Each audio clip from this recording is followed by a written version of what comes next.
Hi, everyone. Welcome to the Science Fiction and Fantasy Marketing Podcast, the show where we help you establish your author brand, increase the size of your audience, and sell more books. I'm Lindsay Baroker, and I'm here with... Joe Lalo. And we have a great guest for you, literary agent Mark Gottlieb. He works at the Trident Media Group, and we're going to be asking him all about what agents are looking for now, why authors might still want to sign on with an agent, even though we're in this kind of self-publishing era where things are very friendly to us, and also about the state of publishing, the publishing industry, and where things are going. Hi, Mark. Welcome to the show, and thanks for joining us. Hey, thanks for having me on the show. Good to be here. All right. Well, why don't you tell us about yourself and how you came to become a literary agent? Yeah, I work with the Trident Media Group literary agency, which is a big literary agency. I think if you look us up on Publishers Marketplace, you'll see the agency ranks #1 for fiction, #1 for nonfiction, and #1 for agencies, both for categories of volume of deals and monetarily. And the agencies rank that way consecutively for over a decade, which is about how long that site, Publishers Marketplace, has been around for. It's really like the gold standard in book publishing, that site where all the industry news and deals are announced. And I say this not to brag, but maybe just as good information for your listeners. And so yeah, it's actually my family business where I work. Most people, I think they kind of stumble into publishing. They call it the accidental profession. Some folks might have been in the humanities or in a similar profession and then found their way into book publishing somehow. Yeah, that's, I guess, how I ended up at the company there. And in terms of science fiction and fantasy, the agency's particularly strong in that area. We've, in the past, handled Tad Williams, Dean Koontz, Sherilyn Kenyon's a client, Guy Gabriel Kay, who you and your listeners will know, and we handled the Frank Herbert Dune estate. We formerly handled the Isaac Asimov estate. So a lot of big names in science fiction and fantasy. Yeah, it definitely sounds like it. Did you know when you were growing up that you were going to go into the family business, or did you try other stuff out first? I think it was always expected of me to a certain extent, but like with any teenager, you're rebellious and you want to do the opposite of what your parents are telling you. So I think I sort of just came to it on my own naturally, but I did always grow up around books and authors. Those were some of my earliest memories. So it was a very natural kind of progression for me. Yeah. Okay, and what kind of deals are you doing now? Is it kind of pulling people out of the slush pile, or are you going out and finding maybe self-published authors that have risen to the top of the rankings? Well, there's a mixture in terms of finding authors. I mean, I look in a whole lot of places, everywhere from, honestly, Kickstarter. I even look at the self-publishing sphere to see if authors are doing well there, if they're hitting the USA Today bestsellers list or the Amazon Top 100. The New York Times list used to account for the ebook bestseller list. Now it's combined with print. But some of my best clients have come by way of conferences, workshops, and actually a lot from the slush pile. Yeah. So, oh, actually, a great fantasy author I found there, this author, Deborah A. Wolfe. She's the author of The Dragon's Legacy. She had come to me, through the query transom. Well, that's comforting for people to know that that actually works. I think you hear you like, oh, you got a network, or you kind of got to know somebody to actually get picked up. Yeah, I mean, I think that system still does work, for at least for people who actively read their query letters, and who don't necessarily have a very full client list and are looking for new authors. If you're an author trying to make your debut or made your debut, I think that's still a safe way to go about it, researching the right kind of agents, reading about them on their website and querying them. Yeah. All right, and I'm curious, are you doing, I guess for self-published authors, we always think, once you're making some money with ebooks, you think, well, I want to keep control of my ebooks. Mhm. But I know a lot of people would be excited to maybe have somebody handle foreign rights, or if you could get a movie Mhm. deal. Do you do a lot of that kind of thing? Well, I mean, as a service to our clients, we do a lot of, yeah, book to film and TV, audiobook deals, foreign translations for authors. It's difficult, honestly, to be in business with an author who just wants an agent to be basically doing their audiobook and their foreign translations. I think an author who creates success for themselves in the self-publishing sphere, you know, they really have to ask themselves a few questions, which is, one, am I happy where I'm at? And if I am, then how do I replicate this success for myself? You know, there's a lot of risk involved, both financial and the time investment in doing that. Or, you know, the author asks himself, do I want more, you know, for myself? And if you do, then that's really a matter of finding, you know, an agent, a publisher who can help take the book to the next level. I think a lot of people who experience a modicum of success, they become obsessed with this idea of having a lot, but it's a lot of nothing rather than having a little bit of something. You know, with a publisher, you're not just in the ebook space. Suddenly you're in the retail market, all these other revenue streams.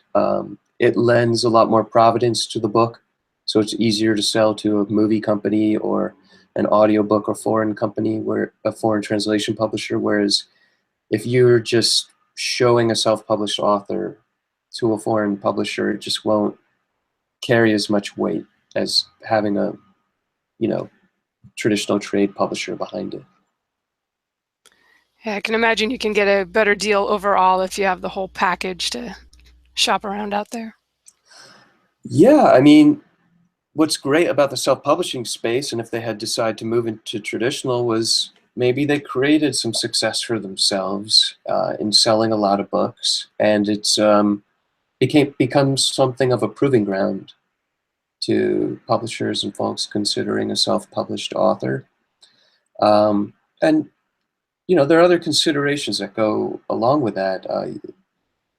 You have to think about the level of freedom and creative control. I think a lot of publishers can enable that.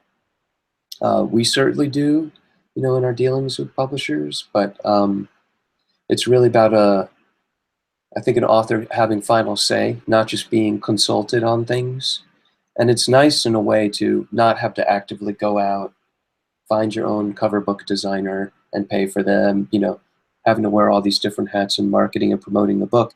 Instead, I think an author can become more prolific in focusing in on their writing and letting the ship sail faster with more hands on deck, as it were. Yeah. Yeah, we've had definitely had guests that kind of started traditional and then went indie, and then we've had people who went indie and then traditional publishing. It always seems like whatever you haven't done yet sounds more Yeah. appealing. The grass is always greener, right? Yeah.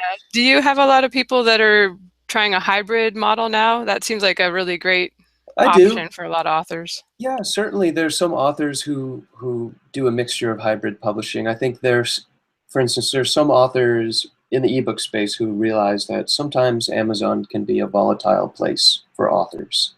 Um, they mean well, but I think there's such a scientific lab over there in terms of all the types of things they're trying out for authors that some of their inventions can end up becoming detrimental to authors. KU, for a lot of authors, has been a disaster. And I think if you're ever living in one environment, you know, you're prey to whatever that environment is. And so it's smarter, I think, to have kind of a foot on both sides of the saddle, as it were. I liken it to like, you know, the frog that lives in a lake. And every year the lake is getting hotter and hotter, and the frog doesn't know why. And one day, like, the frog dies because the temperature's too high. Well, there was a nuclear power plant called Amazon putting, you know, its cooling rods in the lake. So, and I think the same thing can be said for, you know, even traditional publishers, authors who feel maybe disenfranchised by a traditional publisher and they want to do some things on their own. I don't think it's necessarily a bad idea. All right. Since we're kind of talking about foreign rights and all that stuff, we had a question from Twitter. Patty was wondering, are you seeing any people able to do that come from indie publishing with ebooks able to get print-only deals at this time?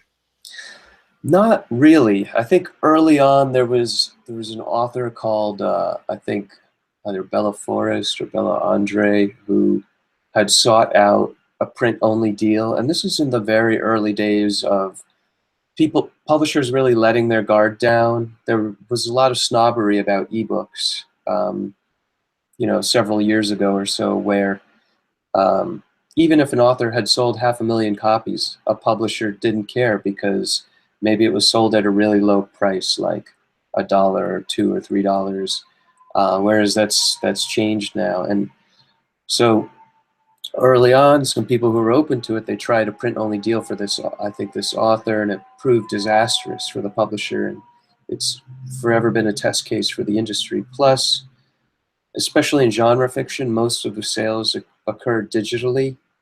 And so a publisher can't really make a viable business of just being in the ebook space with an author. Just doesn't make good business sense for them.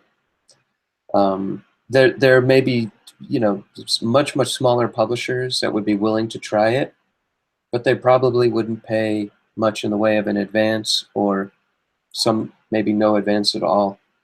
So if it's purely a vanity thing to have a print component, you might just be better off, doing your own print on demand through CreateSpace or something like that. Yeah, definitely. And we've had people on who have actually got into Walmart and things like that, going that route. So it's still possible if you want to, if that's really important to a indie author to get on a bookshelf somewhere.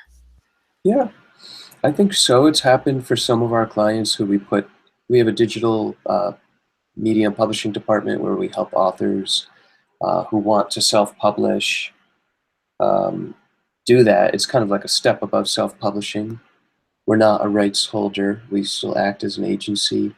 And so we help the publisher through that process. And some of them have done print-on-demand kind of books. And miraculously, like you said, they've somehow ended up in Target, occasionally, something like that. It's not exactly in very wide distribution, but we enable it such that that can happen. So we've heard from a few people who have been contacted by agents when they're selling well, especially on Amazon. But I think a lot of other indie authors, maybe they're selling pretty well, or they're considered mid-list. Is there any way, if they're interested in maybe trying to get a traditional publisher and an agent, is there a point at which you would be interested in hearing from people? Should they query you in the normal way, or how would you recommend that Oh, for people? I'm always open to hearing from people. I mean, it's at the end of the day, it's about the quality of the writing, the story itself. For science fiction and fantasy, it's really about how immersive it is. The world building elements are so important. Um, so at the end of the day, it's just good writing. But I think certainly if you're an author who has sold in excess of 50,000 copies in self-publishing and at a decent price, that would pique the interest of most any agent or editor. I would say, though, if you're an author who had self-published to, little or no success, which happens a lot in the self-publishing space because by no fault of the author, it has nothing to do with the quality of the writing, it has everything to do with the fact that it's very difficult to market your book, to promote it on Amazon with so many books self-published, and it's just a very competitive space. So, but with that being said, not everyone is willing to give those authors the benefit of the doubt.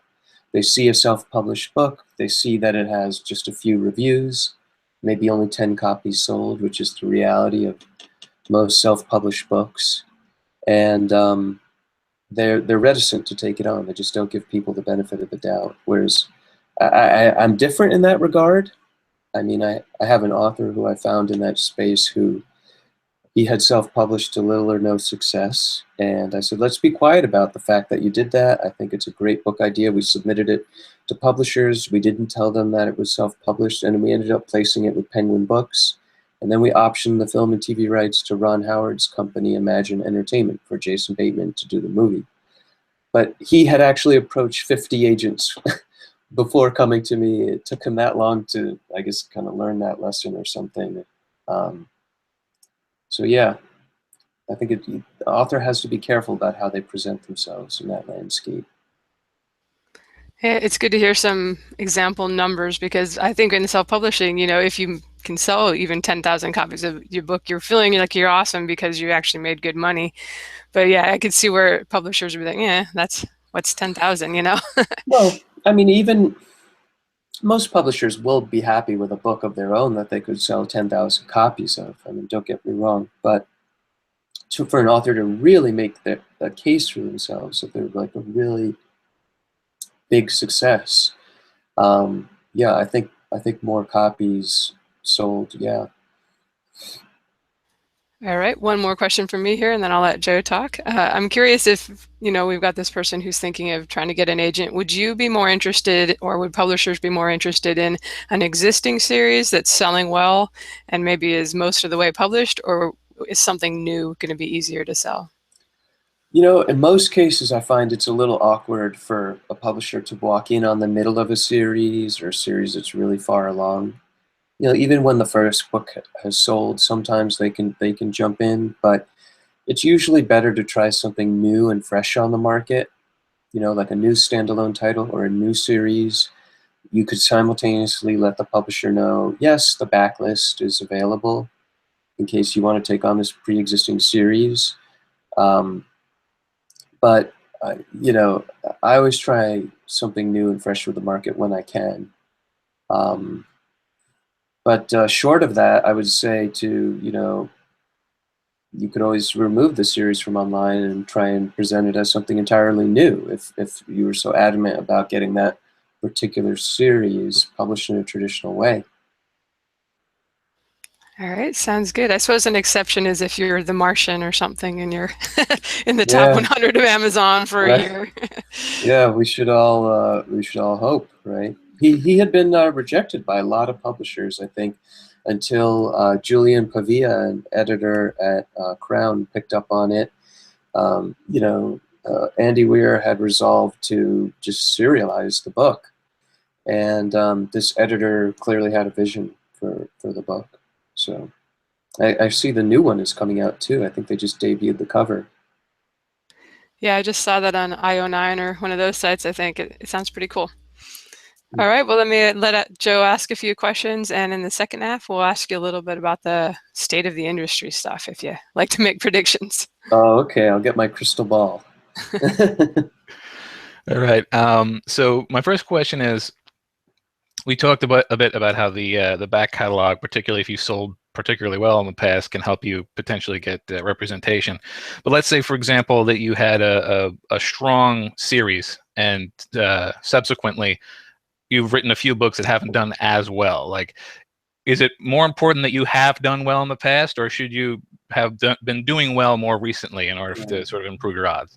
It's really odd, I think, the way that publishers think about this stuff. They try and make an exact science of publishing, when in reality it's not. It's a very subjective thing. I mean, there are so many publishers who, for instance, they'll try and run a profit and loss statement, or what we call P&L, for a book based on similar titles for a book, and I think it's absurd to do that, because if publishers went back and actually historically looked at their P&Ls, they would find that books that they predicted would be really successful might have flopped, and conversely, books that they thought were going to be very quiet publications went on to become phenomenal bestsellers. Like we were just talking about Andy Weir, publishers, well, they weren't listening to their gut in the right way subjectively, but in part of their evaluation, they probably weren't looking at the right comps, weren't running the P&L in the correct way.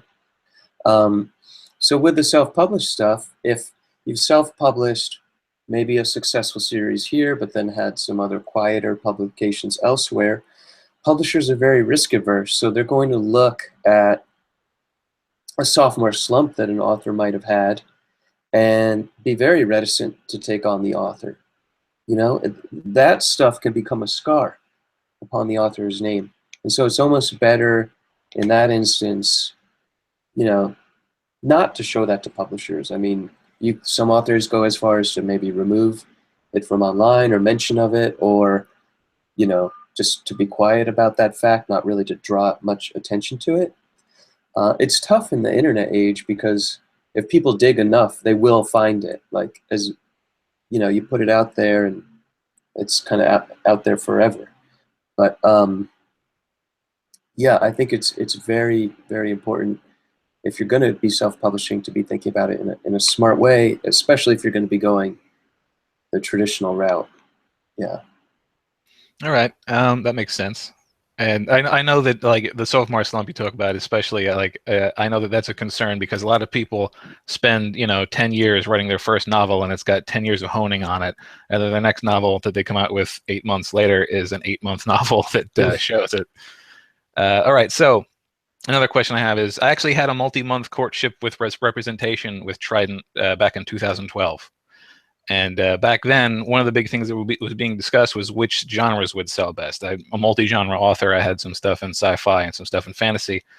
At the time, they had no interest at all in the fantasy, which was actually selling very well at the time, but they were more interested in the sci-fi that I was starting to develop.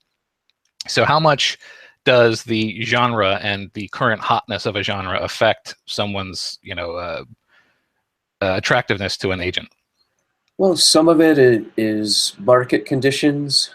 I think with, for instance, the last season of Game of Thrones coming about, there's a big feeling in the publishing industry that the pendulum's going to swing away from grimdark, maybe away from fantasy, or even if it's still within fantasy, it just won't be grimdark. It could be something else.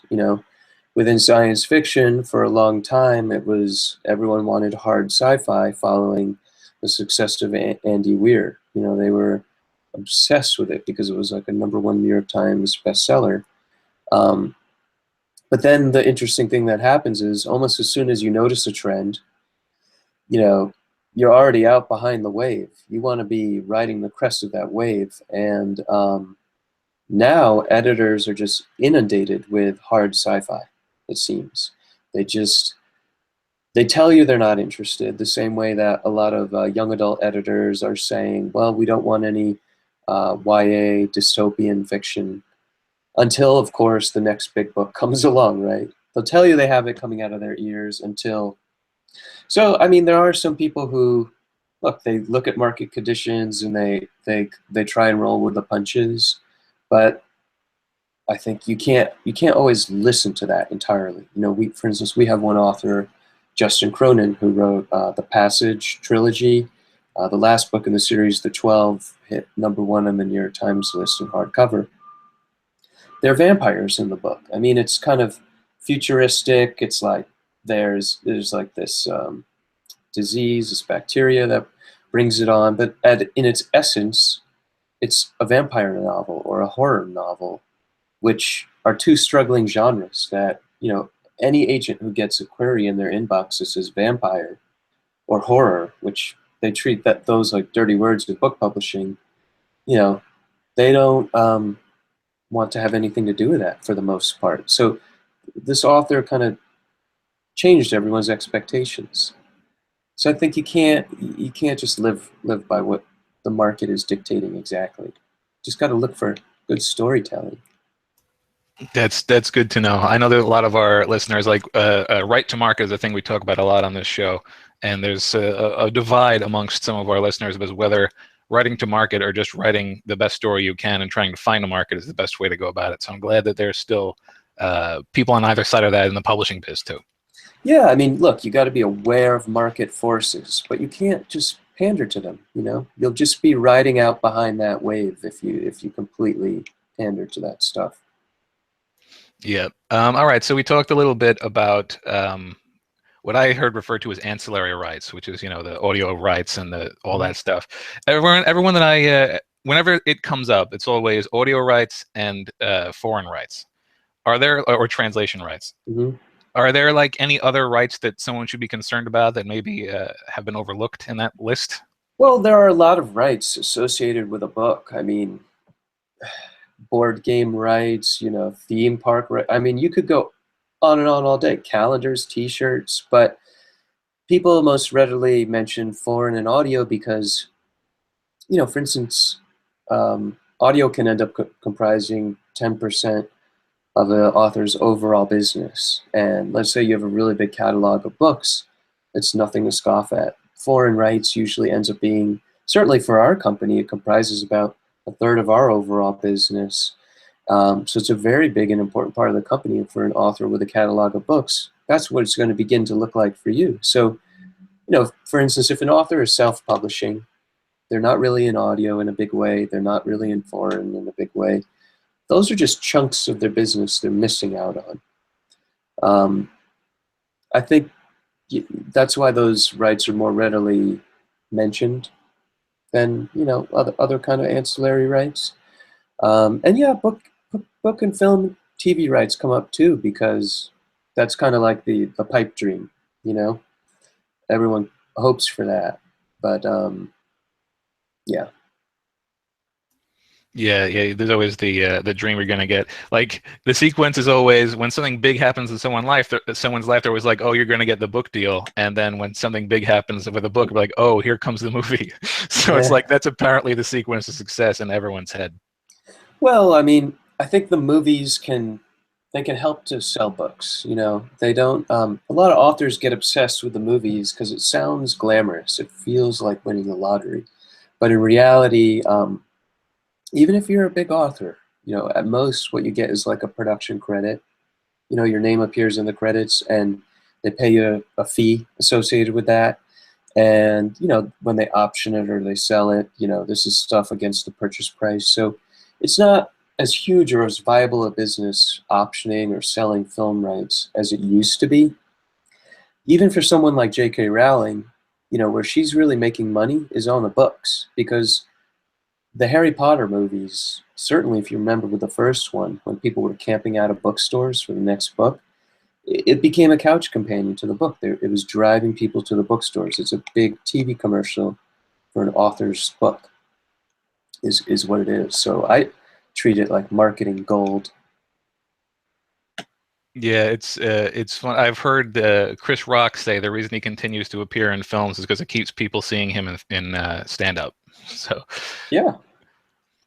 all right. Well, that's the questions I have for this section. So we're going to move on to the next set. Hand over to Lindsay. Okay. All right. Before the crystal ball stuff, I remembered one more question I was curious about. Are there any genres or subgenres of science fiction and fantasy that you would say are just not a good fit for traditional publishing and that you're better off self-publishing? Well, I wouldn't say that there are genres that aren't a good fit necessarily, but there are certainly struggling genres which, can make it hard going for an author. I had mentioned horror, vampire novels, not exactly being in vogue. Cozy mysteries tend to struggle a lot in the marketplace. Urban fantasy, it's sort of odd. It's like in those genres, they were big at one point, and then now there's like a few authors who essentially have like a stranglehold on like the horror genre, like like a Stephen King, a Dean Koontz. And it's difficult for authors to break into that space, in traditional publishing. A lot of it has found its way into ebooks, and even publishers publishing in that space, the primary focus for them is in ebooks. Trying to think of other kind of genres of fiction, maybe that are struggling in particular. Well, I had a science fiction romance specifically in mind because I do them with my pen name, and you hardly ever see the traditional publishers actually put something out that would really fall into that category. I mean, there are authors writing in that space and successfully, but yeah, I think I have to agree with you. Yeah, maybe the smaller niche stuff, it can be a great opportunity for indie authors, I think, but it might be hard to get that deal. Well, there's always a chance of it. I mean, one of our clients, Sherilyn Kenyon, #1 New York Times bestselling author. She writes pretty much across sci-fi fantasy. There are elements of romance to her books, but they're not like strictly romantic sci-fi or fantasy. She started out in paranormal, and before that, I mean, her books had been widely rejected. She had saved all her rejection letters, they're like still on her fridge, so she can go back there and smile and nod at them. But yeah, I think you gotta believe in yourself and try it anyway, even if it's a tough way of going. All right, well, kind of looking forward, or even looking at this year, I guess you can always find all these doom and gloom stories out there about print sales being down, or ebooks are tapering off, or some publishers closing. What are your thoughts on kind of the state of the publishing industry right now and where things are going? You know, it's sort of odd. I think the publishing industry, even when I talk to older generations of people, they say it has always been obsessed with predicting its own demise. And I think a lot of it, too, is media hype. You know, there are journalists out there who want to tell stories. They see news as entertainment, and a lot of it is driven by their advertising and things like that. And so if there's something that sells stories for them, then they do that. So I think just like you can't believe everything you see on TV, or now the internet more so, you can't believe everything you read in the papers or in books. Um, so yeah, I think there are some publishers who are doing fine, but yeah, there is a lot of this talk of doom and gloom. I think the publishing industry is going through some changes, like a lot of other industries are. A lot of it was brought on by Amazon being both destructive in the marketplace, but also forcing change and innovation in publishers. So I think what's might happen in the future for publishers is a lot of it might move toward the digital space, like a lot of music has, like the way movies have gone that way in Netflix. You know, it's not to say there won't be physical books anymore. There might be something of a nostalgia, kind of like how people go to vinyl record stores. Um, but yeah, I think publishers will find a way to become bigger, have more of a presence in that space, both on their own sites and elsewhere. There are publishers already who, they buy co-op from Amazon in order to have front of store placement on their website, the same way that a publisher would traditionally, buy real estate on the main table in a Barnes Noble bookstore. So it's a brave new world of publishing. All right. Are you seeing that? Do you think the big five publishers in particular are signing just as many book deals as they Oh, you're did maybe cutting five out. or 10? What's that? Are you still Could there? you just, yeah, could you just repeat that? Sorry about that. Sorry. With a little internet snafu. Um, are you finding that publishers are signing as many people these days, or are we in a decline, or maybe they're signing more people? What are you seeing on your end? I mean, publishers are still signing up projects. It's the way in which they're going about publishing and promoting them that's an odd sort of way now. In the past, from what I heard from previous generations, it was that publishers were much more subjective about it. Um, Everything they did for a book was driven editorially just by how they felt about a book. And now, because they've invited a lot of the sales force in on their acquisitions meetings, the bean counters have a lot to say about what should and shouldn't get published and how it should and shouldn't get published. And so now what you're having is basically books which garnered very high advances. They get the most attention from their publishers than maybe a book which is a quiet debut, which only garnered, small advances, not like a six-figure advance, because the publishers are really just seeking to recoup their investments.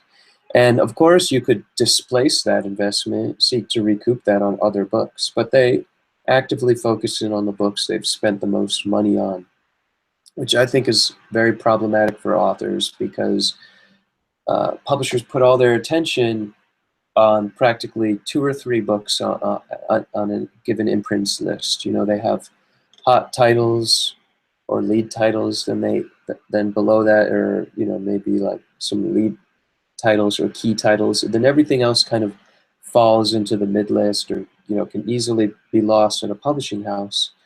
And those books are just not going to get the right kind of attention.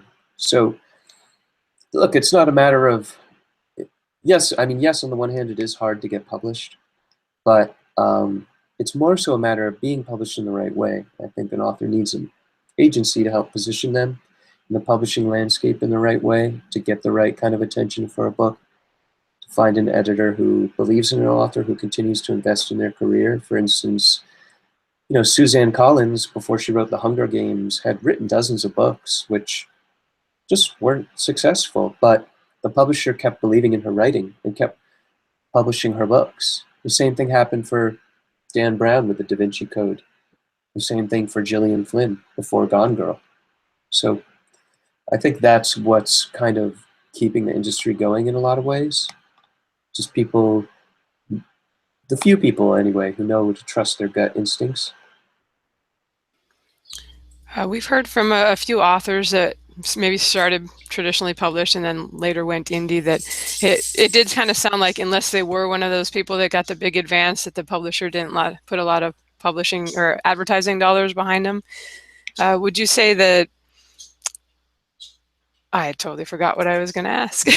Well, do you think I guess what we heard is that publishers may not be willing to continue signing authors up for new series and new books these days if they just kind of did mid-list or didn't do that well, that they might have been more interested in kind of fostering a career in the past. Do you think you do kind of have to have a hit right out of the gate these days?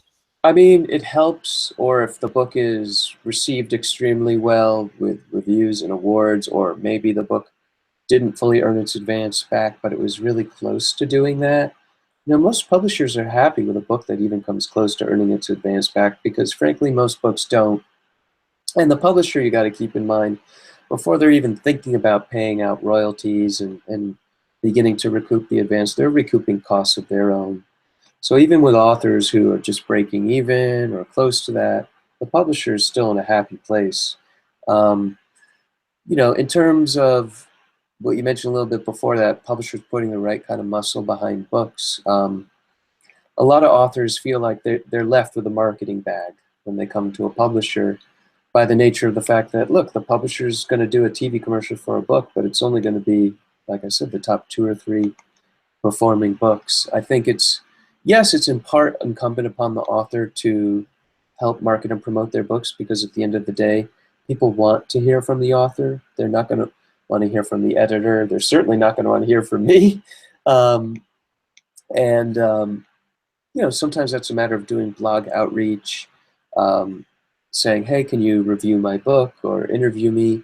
I think some of that is having an agent who's willing to hold the publisher to the flame and say, you've really got to do more for this book, or at least commenting on a publisher's marketing and publicity plans. Sometimes it's a matter of encouraging a publisher to see if they have it in the budget to hire an outside publicist who can market and promote the book, which we sometimes recommend to publishers. And short of a publisher doing that, some authors are willing to devote some of their book advance to seeking out an outside publicist to try and place the book, in different papers, magazines, things like that.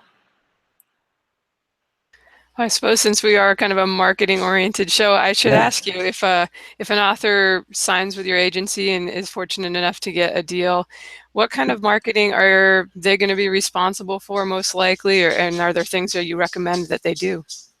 Well, I mean, there are best practices that we recommend to clients, and one of the things I'm always encouraging my clients to do is to go on Reddit, do AMAs, especially for science fiction and fantasy, because I think that kind of hones in on where a lot of that community lives.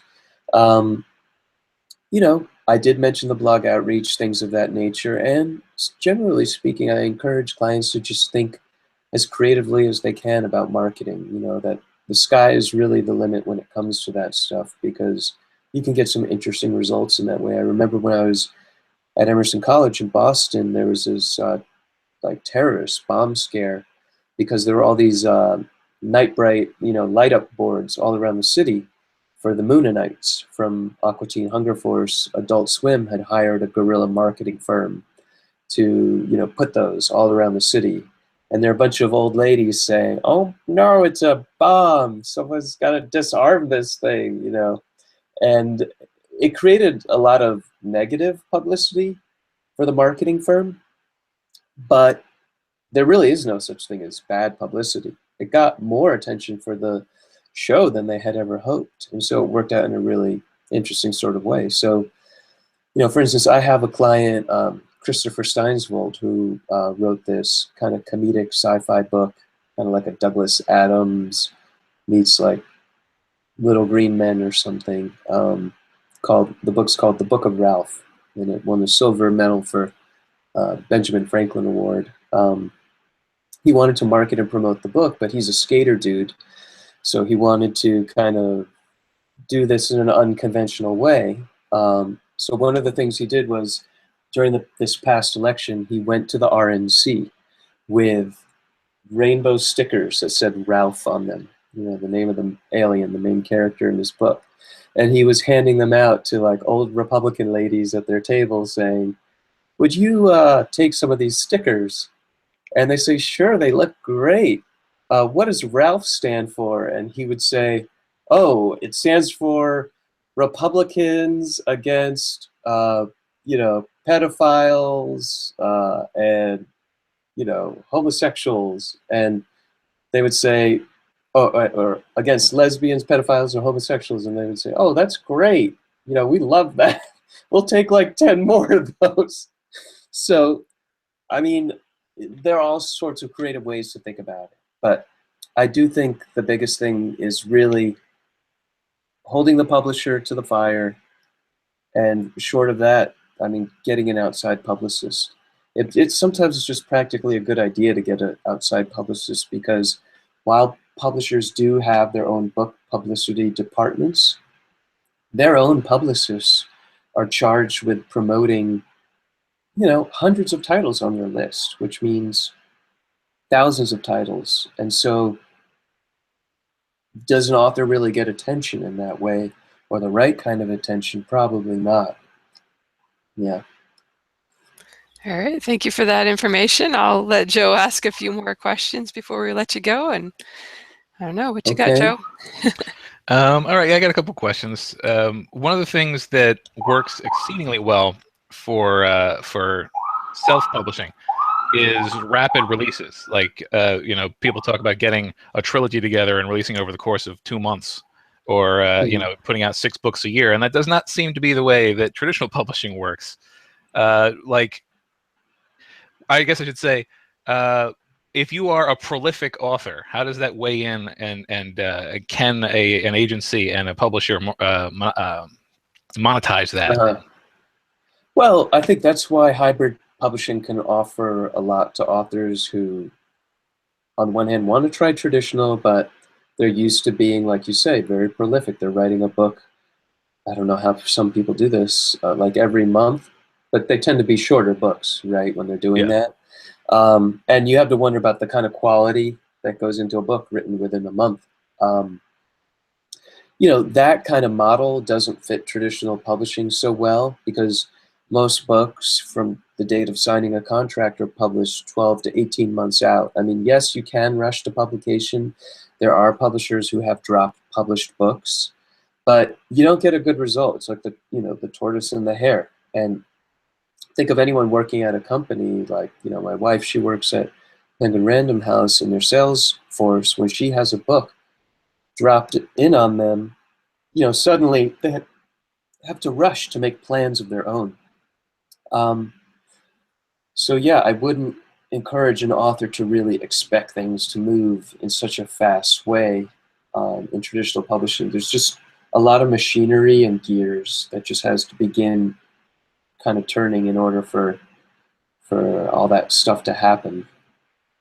Yeah, that's something we've sort of made the determination from, particularly speaking to people who have done it both ways, is that there's it's like a trying to turn a tanker ship, you know, like it's going to keep on going forward, and you like that momentum, but if you want to change direction, you're going to have a little bit of difficulty. Less nimble for the traditional. All right, so another question I have is, I've heard stories about actors and other entertainment types putting the number of Twitter followers they have on their resumes, and more or less, does the size of an author's platform weigh in on their chances of, say, getting representation or getting their book pushed a little harder once they are represented? Well, platform is more important to nonfiction than it is to fiction, because in the case of nonfiction, publishers are thinking Well, if this author has a big platform, that's a built-in audience for the book. Like if they have 1 million followers, just 10% of the people buy the book, then we're in really good shape, is what they're thinking. And in that space, first of all, nonfiction is sold on proposal basis, which also makes it different from fiction. 3 to 5 sample chapters of proposal, because it's idea driven. It's not about the quality of the writing as in fiction, as it is in fiction. But yeah, in nonfiction, it's not enough to have written an interesting book, to be an authority on the subject matter, to like even if you're a history professor and you want to write about history, what they care about is whether you're standing on a soapbox or you're standing on a Broadway stage. Whereas fiction, look, if you have that, great, it can't hurt, but that's not what it's about at the end of the day in fiction. Fiction is all about the quality of the writing and the author becoming a household name by extension of that. Um, for a publisher to know that there could potentially be a built-in audience, or that maybe, look, this author has a website, even though there are no visits there, or there's a Twitter page, even though there are no followers. Just the fact that they see that there's a platform that can be built upon, great. But that's not the main thing they're going to be evaluating. They're going to be looking at the manuscript. I think once an author becomes a published author, then they want to turn their attention to building out their platform, garnering a large audience. Okay. Now, obviously, again, this is the marketing podcast. Generally, is an author's skill at marketing, or at least their willingness to market, a factor that you look at when considering representing someone? Like, if somebody doesn't seem to have any marketing chops, is they less likely to get represented as a result?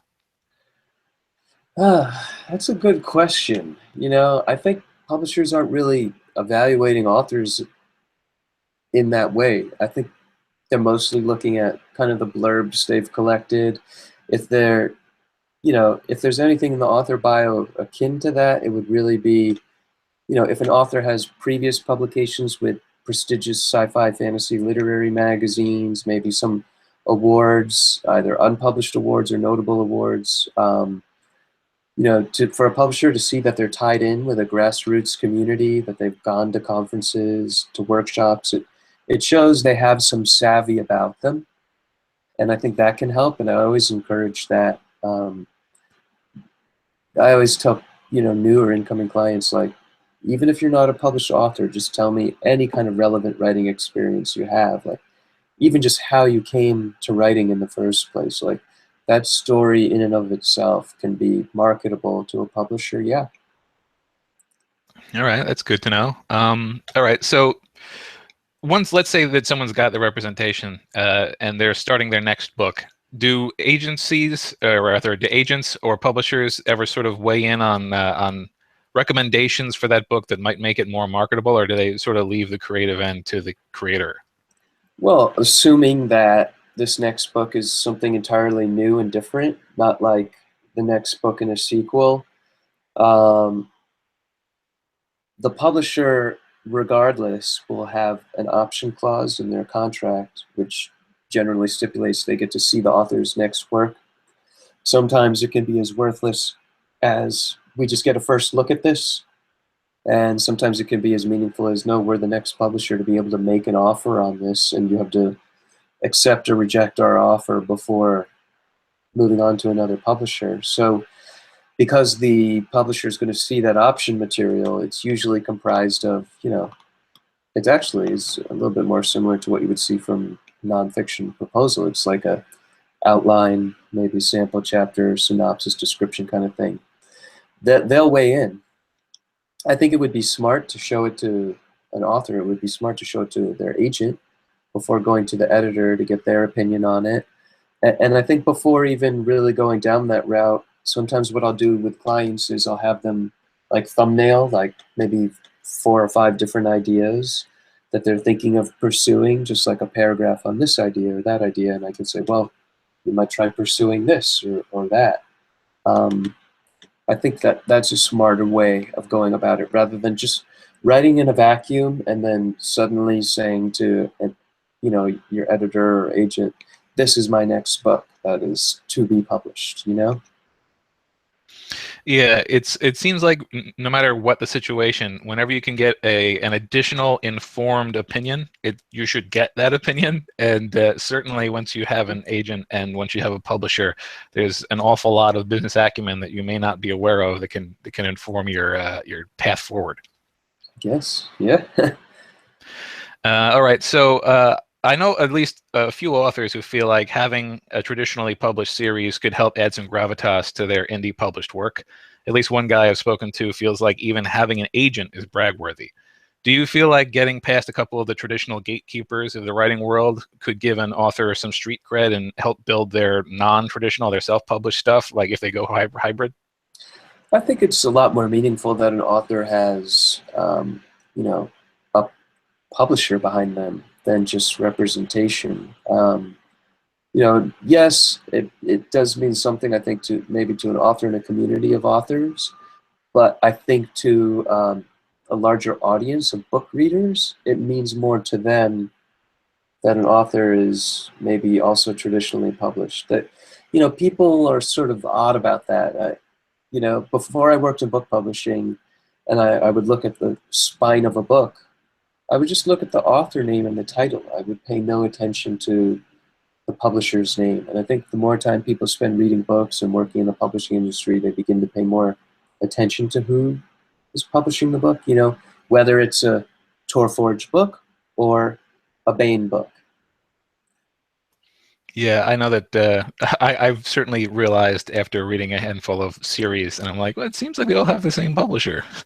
Like it does sort of become a, you know, I want to say it's almost like curated a little bit. Mm-hmm. Okay, so another question I have, and then I think we'll probably start wrapping this up, is before I went self-publishing, I tried to get traditionally published, and I sent out probably 40 or 50 query letters. And I think maybe one person actually asked for and read an excerpt. So at some point, you're not getting rejected on the quality of your writing because they haven't read any of your writing. So like, if you're still interested in querying, how do you know if you're doing it wrong, and what can you do to sort of get past that first step? Or is it just a matter of getting lucky? Look, the query letter is a tough thing. At most every writer's conference I go to, I teach a class on query letter writing, on hook writing, or the elevator pitch, whatever you want to call it, because there are authors who, like we discussed, could write a book in a month. You know, I wouldn't recommend it, but they can.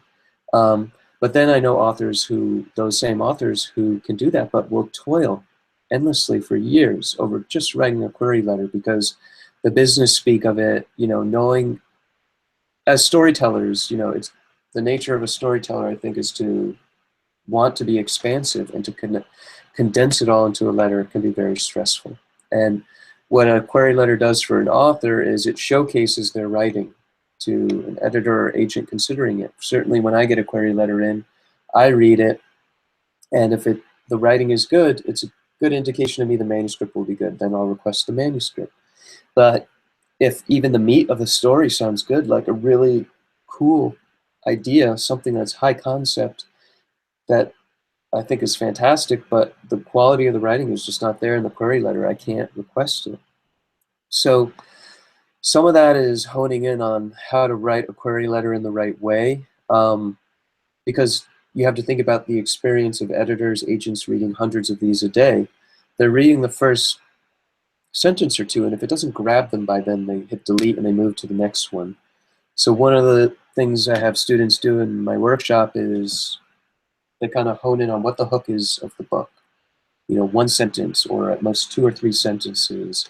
I always say, you know, this one of the simplest hooks is, you know, for Star Wars, it's in a galaxy far, far away.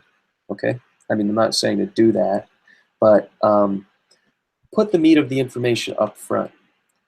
And like your thesis, then 2 body paragraphs, what the book is about a little bit.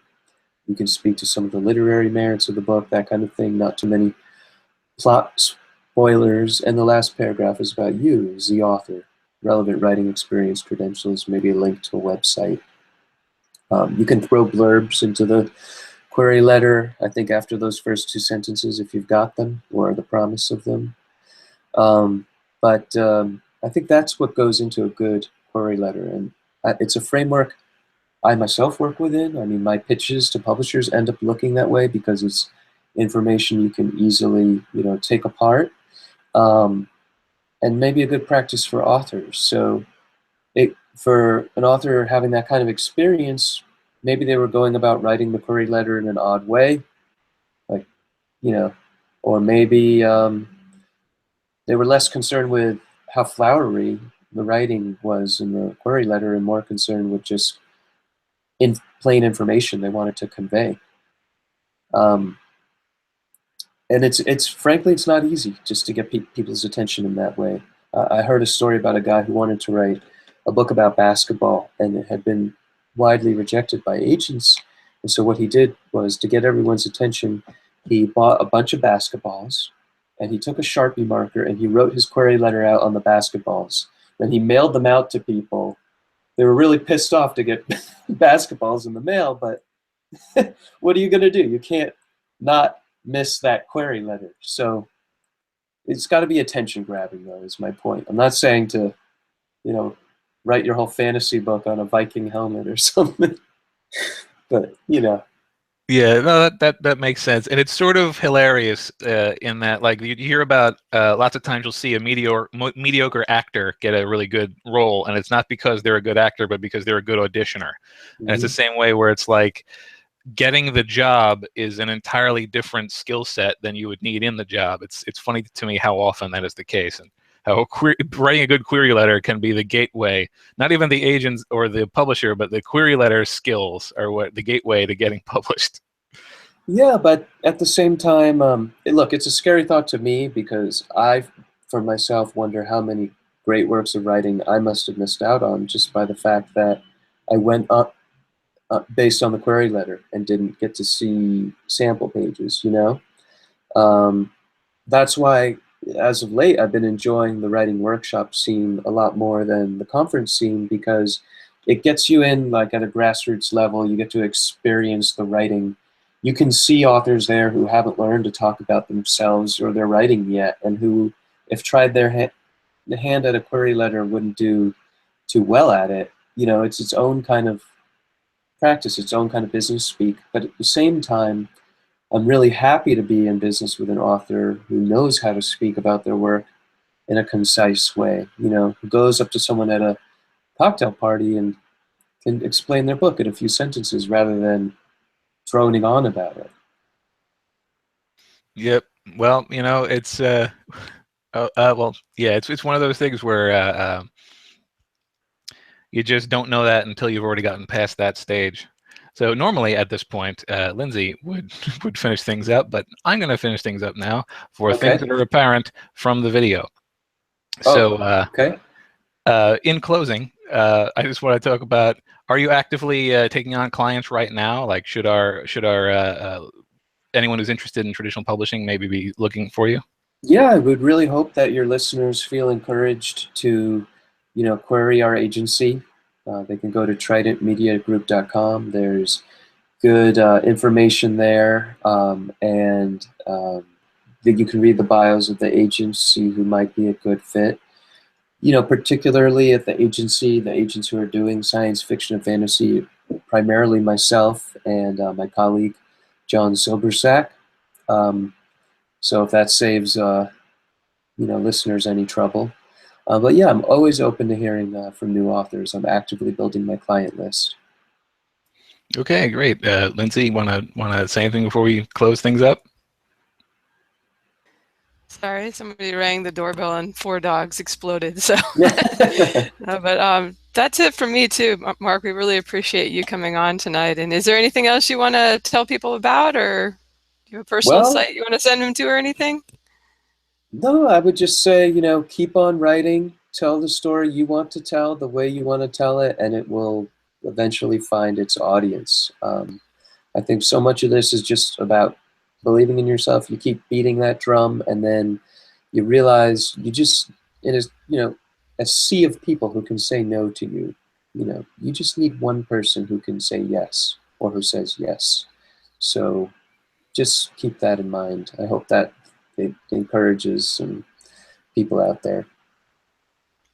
We appreciate it. We loved hearing from you, and we appreciate the advice. I'm sure lots of people will have found the show useful. Thanks for listening, everyone. This was episode 131, and we're at marketingsff.com if you want to come by and leave a comment or ask a question. Thanks, everyone, and we'll see you next week. See you then.